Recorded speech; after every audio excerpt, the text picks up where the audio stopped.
Shalom, saudaraku yang dikasihi Tuhan Yesus Kristus.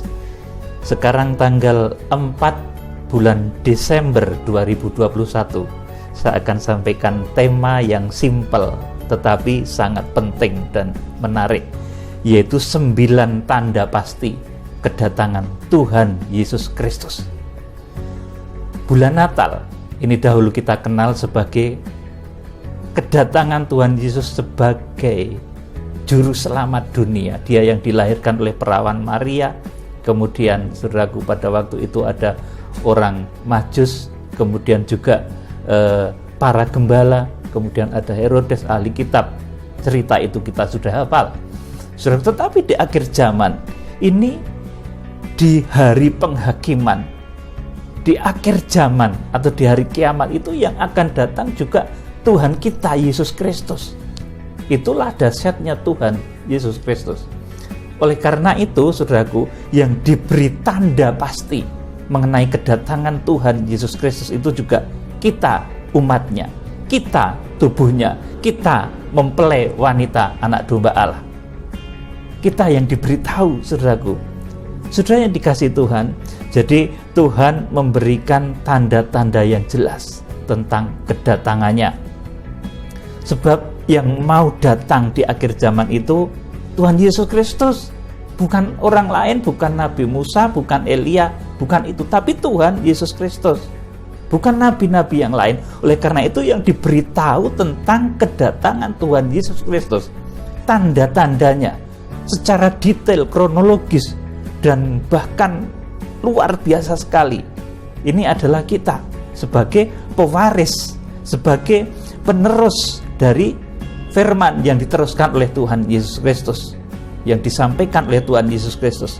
Saudaraku yang dikasihi Tuhan, jadi yang akan datang itu bukan orang lain, bukan orang asing, tetapi Tuhan kita, mempelai pria surga. Matius pasal yang ke-24 dan pasal 25. Kalau saudara membaca di sana, itu saudara, Tuhan memberi tanda tentang urutan kronologis kedatangannya. Saudaraku, kemudian di dalam kitab Wahyu ini Tuhan juga memberikan detail kronologis tanda-tanda kedatangannya, bahkan hingga saat kedatangannya. Ini sangat detail dituliskan di dalam kitab Wahyu.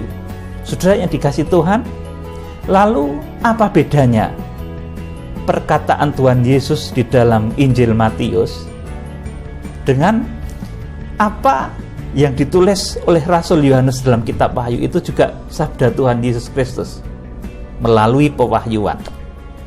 Saudara yang dikasihi Tuhan, saya akan beritahu saudara bedanya antara Matius pasal 24 dan kitab Wahyu. Sekalipun dua-duanya itu sama memberikan tanda-tanda, bahkan saat kedatangan Tuhan Yesus Kristus itu nanti begitu luar biasa. Kita tidak akan menjadi orang-orang yang kecolongan, kita tidak akan menjadi orang yang kecurian, tapi kita betul-betul seperti mempelai wanita yang akan dilamar, akan dipinang oleh mempelai pria. Kita diberitahu waktunya, tanda-tandanya, kapan Tuhan Yesus kita, Tuhan Yesus Kristus itu datang. Saudaraku, kembali pada topik semula. Bedanya yang ditulis dalam Injil Matius pasal 24 dan 25 dengan apa yang ditulis dalam kitab Wahyu. Saudara yang dikasihi Tuhan, tanda-tanda yang disampaikan Tuhan Yesus dalam Matius pasal 24 dan Matius pasal 25 itu adalah tanda-tanda yang disampaikan Tuhan Yesus, yang dikatakan Tuhan Yesus dalam tubuhnya sebagai manusia. Saudaraku, saudara ingat baik-baik ya, ini Matius pasal 24 dan Matius pasal 25 itu disampaikan Tuhan Yesus ketika Tuhan Yesus berada dalam kondisi seperti kita. Dia sebagai manusia, saudaraku, yang harus melalui proses itu. Jadi sekali lagi, ini disimak baik-baik. Matius pasal 24 dan pasal 25 itu tanda tanda yang disampaikan oleh Tuhan ketika Tuhan sebagai manusia, dia dalam bentuk tubuh, darah, dan daging yang belum mengalahkan maut, belum mengalami proses maut, belum mati dan bangkit, belum mengalahkan maut, saudaraku. Oleh karena itu, saudaraku, di dalam Matius pasal 24 dan Matius pasal 25 itu bahasanya cukup begitu mudah untuk dicerna, karena itu bahasa manusia biasa, bahasa kita, bahasa orang yang belum pernah mengalami mati, bangkit, kemudian bahkan kalau Tuhan menjadi raja di atas segala raja. Saudara, itu bahasa kita, bahasa umum. Oleh karena itu begitu mudah dipahami. Tetapi beda dengan kitab Wahyu.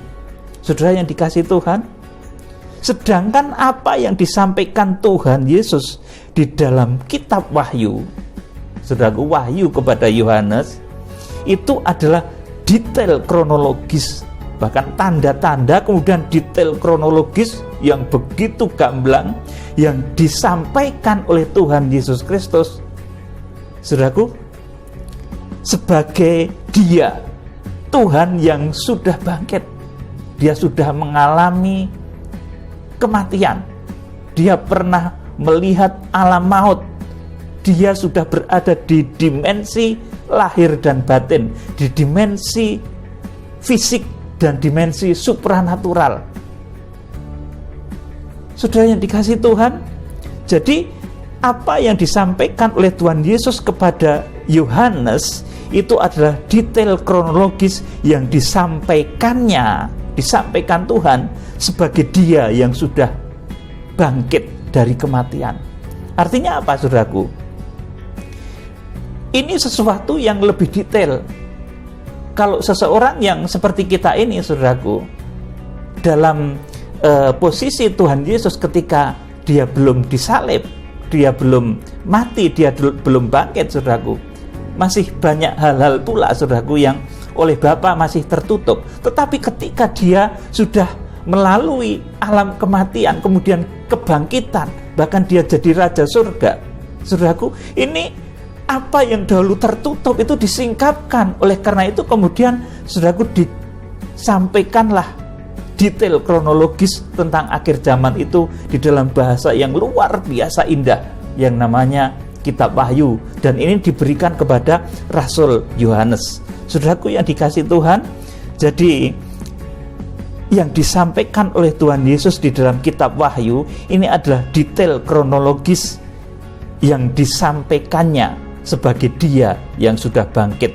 Artinya sudah lebih detail lagi, saudaraku, tanda yang diberi oleh tubuh kebangkitannya, perkataan-perkataan yang disampaikan setelah tubuh kebangkitannya, setelah Tuhan punya pengalaman, saudaraku, tentang dunia alam maut, tentang surga, tentang neraka. Tuhan sudah memegang kunci-kunci maut dan kunci kerajaan maut.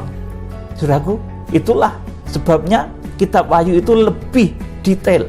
Saudaraku yang dikasihi Tuhan, jadi tanda atau kronologis yang diberikan oleh Tuhan oleh tubuh kebangkitannya ini tentunya lebih lengkap, runtut, detail, karena merupakan satu warta yang dibawa oleh orang yang pernah mati, mengalahkan maut, dan bahkan menjadi raja surga. Saudara yang dikasihi Tuhan, dalam bahasan kali ini saya tidak akan membahas yang Matius pasal 24 dan pasal 25, karena itu sudah cukup banyak dibahas oleh hamba-hamba Tuhan lain, dan itu bahasanya begitu mudah, saudaraku. Tetapi saya akan menyampaikan, mengulas tanda penting sebelum kedatangan Tuhan yang tercantum di dalam kitab Wahyu. Kitab Wahyu itu, saudaraku, sekali lagi, itu diberikan oleh Tuhan ketika Dia berada dalam tubuh kemuliaan yang dahsyat. Itu bahasa, saudaraku, lahiriah maupun spiritual. Itu bahasa manusia maupun malaikat. Itu bahasa dimensi, saudaraku, jasmani maupun rohani. Saudaraku, oleh karena itu begitu luar biasa, tetapi juga sulit dimengerti. Dan orang-orang yang bisa mengerti tentang kitab Wahyu itu adalah orang-orang yang beroleh kemurahan Tuhan Yesus Kristus. Saudara yang dikasihi Tuhan, jadi kali ini saya akan sampaikan mengenai tanda penting sebelum kedatangan Tuhan, yang merupakan tanda yang diberikan oleh Dia yang mengalahkan maut. Ini artinya saya akan menyampaikan tanda yang tertulis dalam kitab Wahyu. Saudaraku, 9 tanda penting sebelum Tuhan Yesus Kristus datang itu akan ada apa saja. Saya akan sampaikan kepada saudara. Ini tanda yang diberikan oleh Tuhan ketika Dia sudah melalui alam maut. Dia menguasai dimensi yang lahir maupun batin, dimensi yang fisik maupun dimensi gaib, dimensi di dunia maupun surga. Tuhan sudah punya pengalaman tentang itu, dan setelah itu Dia maka memberikan wahyu kepada Yohanes. Maka bahasa kitab Wahyu itu demikian rumit, sulit, tetapi luar biasa kalau kita bisa paham, karena itu bahasa tubuh kebangkitan. Saudaraku, saudara yang dikasihi Tuhan Yesus Kristus, saudara, setelah kenaikan Tuhan Yesus disaksikan oleh murid-murid, saudaraku, ini rasul-rasul lain ini tidak lagi berhadapan muka dengan Tuhan Yesus. Mereka memberitakan Injil oleh pimpinan Roh Kudus. Jadi rasul-rasul, murid-murid Yesus itu tidak berhadapan langsung dengan Yesus, saudaraku, tetapi mereka memberitakan Injil ini melalui ilham Roh Kudus.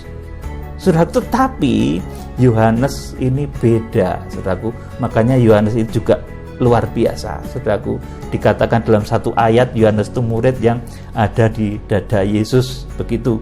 Saudaraku yang dikasihi Tuhan, jadi setelah kenaikan Tuhan Yesus yang disaksikan oleh murid-murid, itu rasul-rasul lain tidak lagi berhadapan muka dengan Yesus ketika menerima perintah, melainkan mereka menerima perintah oleh ilham Roh Kudus. Saudaraku, tetapi Yohanes ini beda. Dia ditemui oleh Tuhan dalam tubuh kebangkitan yang dahsyat. Perhatikan baik-baik. Kitab Wahyu itu ditulis oleh Rasul Yohanes, bukan perkataan Tuhan Yesus di dalam tubuh darah daging loh, saudaraku, tetapi ketika Tuhan Yesus sudah berada dalam tubuh yang dahsyat, tubuh kemuliaan Dia yang tampil sebagai imam besar. Kalau saudara membaca di dalam kitab Wahyu pasal yang ke-1 ayat 9 sampai 20, itulah penampilan Tuhan Yesus Kristus sebagai Dia yang sudah mengalahkan maut. Saudaraku, itulah Tuhan Yesus yang akan datang. Itu seperti itu, saudara yang dikasihi Tuhan. Jadi Rasul Yohanes itu beda. Dia ditemui oleh Tuhan dalam tubuh kebangkitannya yang dahsyat. Inilah sebabnya kitab Wahyu ini lebih detail, saudaraku, karena disampaikan oleh beliau, oleh Tuhan yang mulia, yang pernah ke langit, ke bumi, pernah ke neraka, mengalahkan maut, saudaraku, bahkan menjadi raja surga. Saudaraku, tubuh kebangkitan yang sampaikan. Kalau Matius pasal 24 dan Matius pasal 25, ini dalam kondisi Tuhan Yesus Kristus sebagai anak manusia yang berada di dalam darah daging. Masih ada keterbatasan, oleh karena itu dalam satu ketika dikatakan, saudaraku, bahwa banyak hal yang belum diketahui. Tetapi saudaraku, ketika Tuhan sudah memiliki pengalaman, saudaraku, alam maut, pengalaman surga, saudaraku, maka Dia lebih mengerti lagi, lebih detail lagi, kemudian memberikan wahyunya kepada Yohanes. Saudaraku, saudara, kita akan membaca Wahyu pasal 1 ayat 17 sampai 19. Ini pertemuan Rasul Yohanes dengan tubuh kebangkitan Tuhan Yesus Kristus yang begitu dahsyat, luar biasa. Kalau ketika murid-murid itu dulu bertemu, diajar Tuhan Yesus tentang akhir zaman di Matius pasal 24 dan Matius pasal 25, itu masih biasa-biasa saja suasananya, saudara. Tetapi saudaraku, ketika Rasul Yohanes ini menerima wahyu, perkataan dari Dia yang sudah bangkit, mengalahkan kematian, maka saudaraku, suasananya begitu beda. Kita akan baca Wahyu pasal 1 ayat 17-19.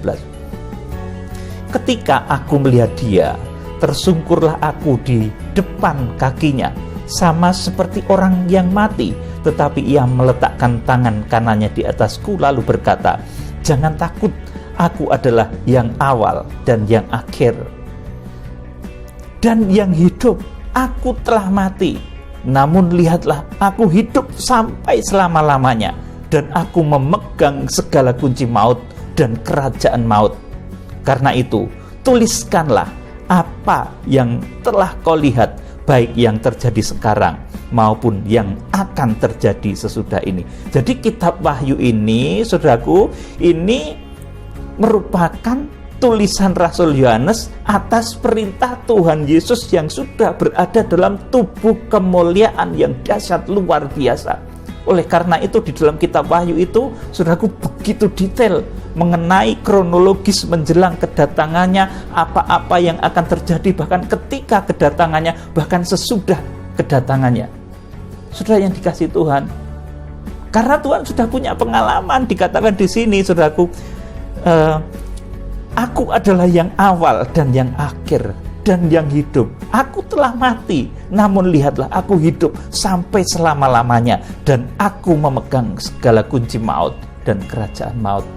Inilah dahsyatnya kitab Wahyu, karena kitab Wahyu itu diberikan, kitab Wahyu itu merupakan perkataan Tuhan ketika Tuhan sudah di dalam tubuh kemuliaan yang dahsyat, tubuh kemuliaan yang luar biasa.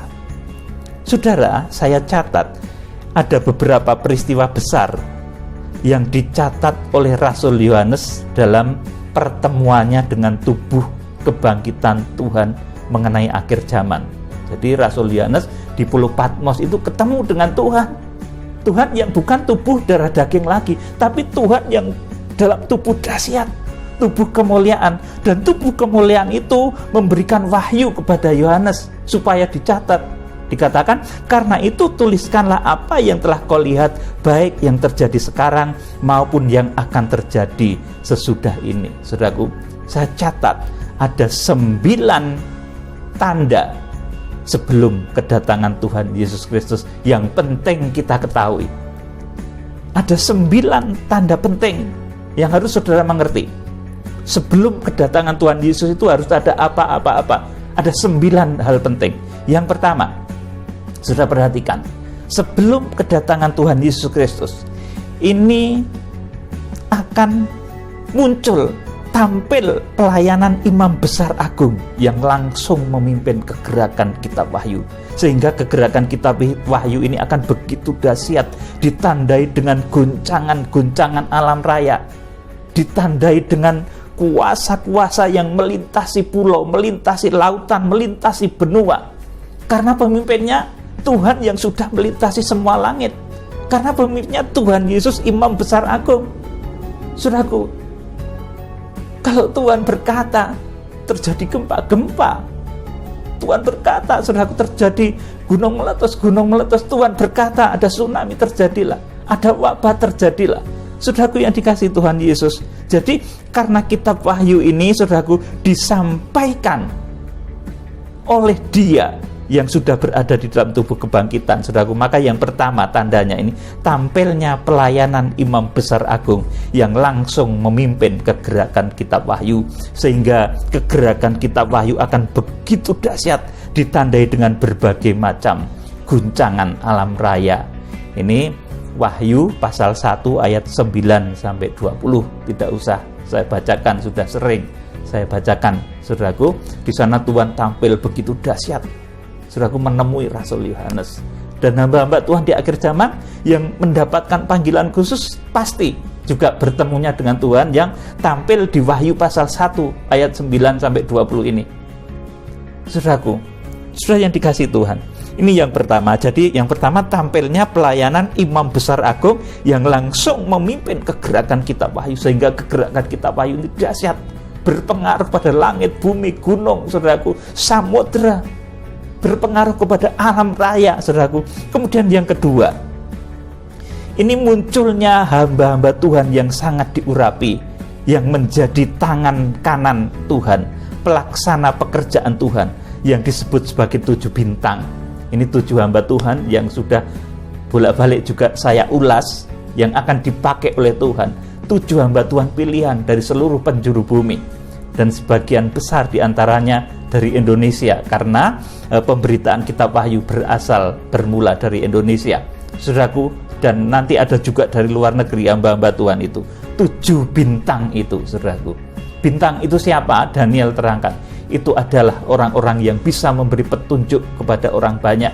Itu seperti bintang, saudaraku, yang akan memberi petunjuk tentang akhir zaman nanti juga akan adalah bintang-bintang Tuhan. Saudara yang dikasih Tuhan, itu yang kedua. Yang kedua, munculnya hamba-hamba Tuhan yang sangat diurapi, yang menjadi tangan kanan atau pelaksana pekerjaan Tuhan yang disebut sebagai 7 bintang. Jadi muncul dulu 7 hamba Tuhan, 7 bintang ini. Kalau belum muncul, saudaraku, ini Tuhan belum datang, saudaraku. Sungguh benar ini, saudaraku.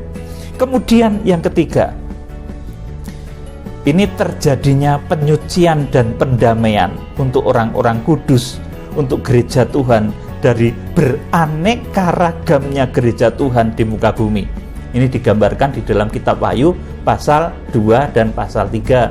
Penyucian terhadap jemaat Efesus, Smyrna, Pergamus, itu gambaran gereja-gereja akhir zaman dengan berbagai macam karakternya. Akan terjadi penyucian pendamaian yang dahsyat, pelayanan imam besar yang luar biasa. Kalau dahulu Petrus bayang-bayangnya sembuhkan orang, saudaraku. Di akhir zaman, saudaraku, jarak jauh, saudaraku, suaranya dengan menyebut nama orang bisa sembuh. Paulus dahulu itu kainnya, sapu tangannya, sembuhkan orang. Nanti hamba-hamba Tuhan di akhir zaman, saudaraku, jarak jauh, sini Amerika, doakan sampai sembuh, saudaraku. Itu kuasa yang akan menyertai 7 bintang itu, bahkan juga akan berpengaruh terhadap alam raya, saudaraku. Kemudian ini yang ketiga, terjadi penyucian pendamaian untuk jemaat-jemaat di seluruh penjuru bumi. Kemudian yang keempat, saudaraku, terjadinya kegerakan kuda putih. Kegerakan kuda putih itu apa? Itu kegerakan untuk menjangkau bangsa Israel, supaya sisa bangsa Israel itu menerima Tuhan Yesus Kristus sebagai Tuhan dan Juru Selamat, sebagai Mesias yang dijanjikan. Sebab sampai saat ini banyak dari antara bangsa Israel itu yang belum menerima Kristus Mesias. Ini ditulisnya di dalam kitab Wahyu pasal 6 dan pasal 7. Jadi ada kegerakan kuda putih dulu, ada penjangkauan Israel dulu. Kalau itu belum ada, saudaraku, janganlah ngomong 666 dulu, saudaraku. Itu belum akan terjadi, saudaraku yang dikasihi Tuhan. Kemudian, saudaraku, setelah terjadi kegerakan kuda putih, maka tanda selanjutnya, tanda yang kelima. Perhatikan ini baik-baik. Dan ini harus terjadi loh, saudaraku.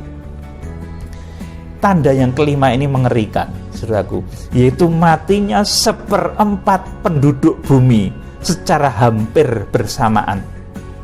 Ayo, Wahyu pasal 6 ayat 7 sampai 8. Jadi nanti 1/4 penduduk bumi ini akan mati secara hampir bersamaan. Kita akan baca. Dan ketika anak domba itu membuka meterai yang keempat, aku mendengar suara makhluk yang keempat berkata, "Mari." Dan aku melihat sesungguhnya ada seekor kuda hijau kuning, dan orang yang menungganginya bernama Maut, dan kerajaan Maut mengikutinya, dan kepada mereka diberikan kuasa atas 1/4 dari bumi untuk membunuh dengan pedang, dan dengan kelaparan, dan sampar, dan dengan binatang-binatang yang buas yang di bumi.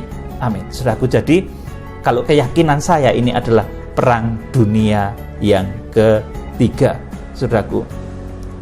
Mungkin orang bisa berasumsi ini wabah, silahkan. Tapi kalau menurut saudaraku, hikmat yang saya peroleh itu perang dunia yang ketiga. Korbannya nanti 1/4 penduduk bumi. Saudaraku, ini harus terjadi dulu, saudaraku. Kalau belum ada 1/4 penduduk bumi itu mati secara hampir bareng, saudaraku, atau kalau dalam bahasa saya itu perang dunia yang ketiga belum terjadi, jangan heboh-heboh dulu, saudaraku. Belum, saudaraku. Saudara yang dikasih Tuhan, itu yang kelima. Jadi yang kelima itu tandanya adalah matinya 1/4 penduduk bumi secara hampir bersamaan. Ditulis dalam Wahyu pasal 6 ayat 7 sampai 8. Ini pasti terjadi loh saudaraku. Firman Tuhan tuh nggak asal-asalan, ini benar bakal terjadi. Saudara yang dikasih Tuhan.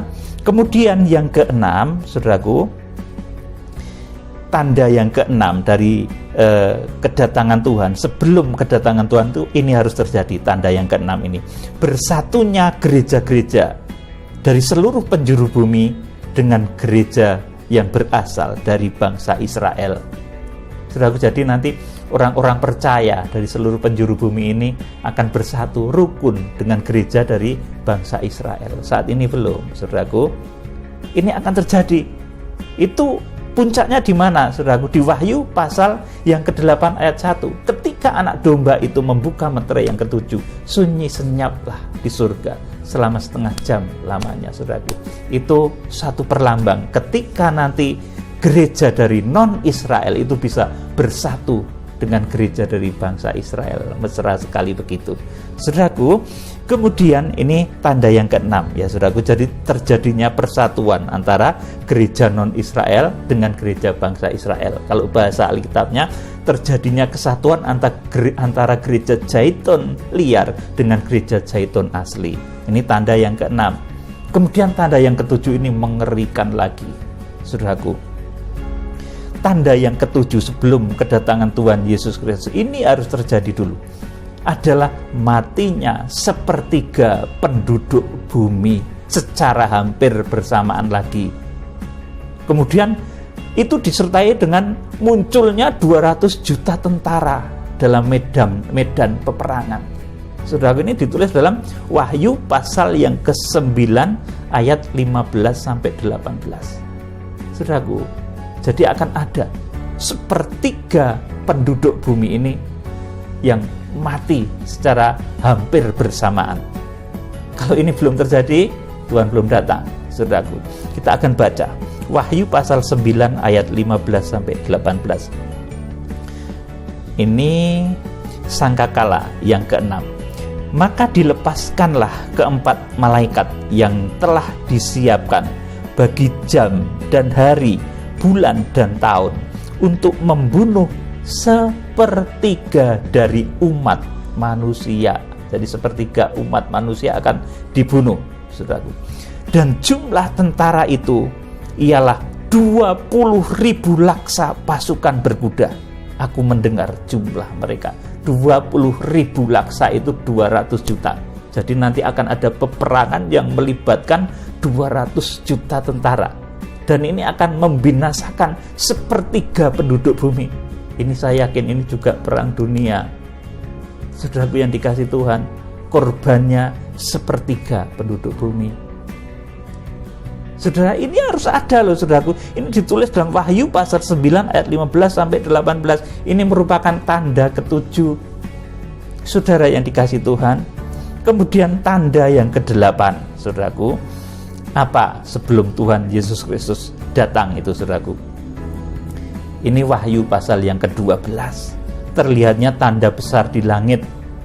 Pada saat itu, saudaraku, ketika tanda besar di langit itu terjadi, itu nanti kemudian akan ada 3 perkara terjadi, saudaraku. Orang-orang yang mencapai ruang Maha Kudus itu akan harpazo, Wahyu pasal 12 ayat yang ke-5. Kemudian yang kedua, orang-orang yang mencapai tataran ruang kudus ini akan diungsikan, Peugo, Wahyu pasal 12 ayat yang ke-6 dan ayat yang ke-14. Kemudian yang kanak-kanak rohani itu akan tertinggal. Saudaraku, ini akan terjadi peristiwa ini sebelum Tuhan Yesus Kristus datang. Saudaraku, jadi akan terjadi satu yang luar biasa. Yang mencapai ruang Maha Kudus harpazo. Kemudian yang mencapai ruang kudus diungsikan. Kemudian kanak-kanak rohani itu dibiarkan tertinggal di masa antikris. Saudaraku, ini tanda yang ke-8. Saudaraku, jadi kalau belum ada itu, Tuhan belum datang. Saudaraku, benar, saudaraku. Kemudian yang ke-9, saudaraku, terjadinya masa antikris. Jadi setelah ada tanda besar di langit, kemudian saudaraku,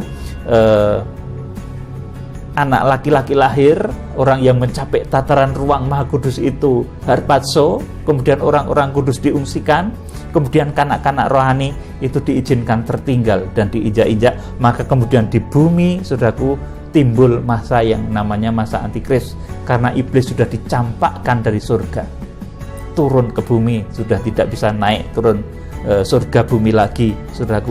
Akhirnya bumi terjadilah masa antikris.